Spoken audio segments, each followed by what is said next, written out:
Right, Forest fans, Max Newton here on Talk Forest TV. Hit that like, comment and subscribe button. Giving you a quick preview of Nottingham Forest away at Brighton, Sunday afternoon game. Forest going into it. Wow, what a result that was away at Liverpool. I was at the T20 Blast Finals day, so I didn't watch it, but I got home and watched it, and Forest were absolutely fantastic, rightly getting all the plaudits on TV, in the press, on the radio. Forest played absolutely brilliant. Forest played as I predicted we would play, which was packing the midfield, quietening down the Liverpool crowd that's pretty quiet anyway, let's be honest. But the combination of they expect to roll over Forest, Arne Slot playing not very exciting football that the fans can't get behind, certainly not the Klopp rock and roll football, which is nonsense anyway. And Forest doing a sterling job at keeping them quiet. Fans got bored, fans got tetchy, players didn't know what to do because they're not used to playing that type of football. Forest killed the game. Mourinho had Salah in his pocket, Aina sensational, but the midfield absolutely phenomenal, all four of them that just blocked out that midfield. And second half, Liverpool at the wits' end, you know, daft scousers, didn't know what to do for the best, and Forest brought on Alanga and Callum Hudson-Odoi and won the game. And will Nuno do the same away at Brighton? We tried to do that last year and came unstuck because I think we conceded just a stupid goal. I think that was the game where Omar Bamidele scored an own goal after Sells flapped at it. So, you know, I think we tried to do that. And it was an opportunity last year because Brighton had a tiring midweek fixture and there had a few players missing. And I think last year we tried to be too clever.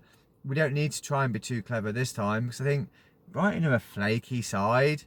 They have been since they've been in the Premier League. Everybody loves them. Everybody thinks they play brilliant football, but they're flaky as flip. Do you know what I mean? And you know, they lose a semi-final and they're there for the beating, and we took them out in their first time back and first season back in the Premier League. They're up and down. Like, they play nice football. They've got some nice players, but they can lose to anybody. And if Forest play the right way, they'll lose to us tomorrow. I don't think they're as good as Liverpool are that warrants us not playing our wingers tomorrow. Or today, if you're watching this on Sunday. You know, I don't think it warrants going in that we're going to low block, pack the midfield and hit them on the break. We can beat them by playing our own game, and we can beat them by playing with Alanga and Callum Hudson-Odoi starting the game. However, who do you drop from that midfield? I think it's Yates has to play in these sorts of games away from home. Anderson, you know, has been sensational. Morgan gives away, can't drop Morgan obviously, but you know, Dominguez, I've not been a massive fan of Dominguez, but I thought he was brilliant against Liverpool. And James Ward-Prowse is class. It's absolute class. And he does, you know, does all the hard work, does all the great work, and then you've got him there on set pieces. And I can see Forest winning this game from a free kick headed in by somebody like Milenkovic, with James Ward-Prowse just whipping it in there onto his head. So I think the defence stays as it was in the last game. I think that's our defence. That's a great defence, and rightly so. 2 or 3 of them were in Alan Shearer's team of the week. Hilariously, none of them were in Convict Deeney's team of the week because he's an absolute nutter.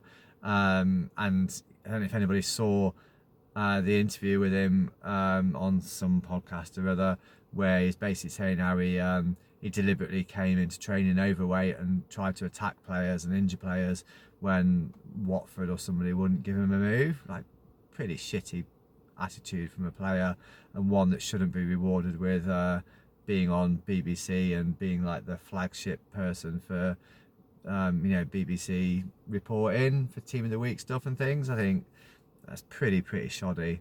Anyway, defence brilliant.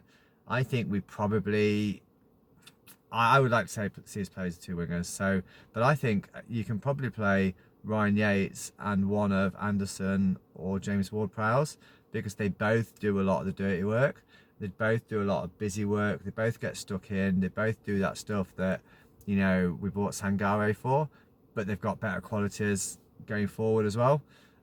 Chris Wood up front. You know, my fantasy team needs Wood and Morgan Gibbs-White to have a good day. So I'm going for a 2-0 Nottingham Forest win.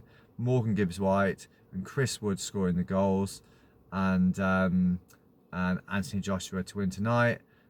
Come on, you Reds.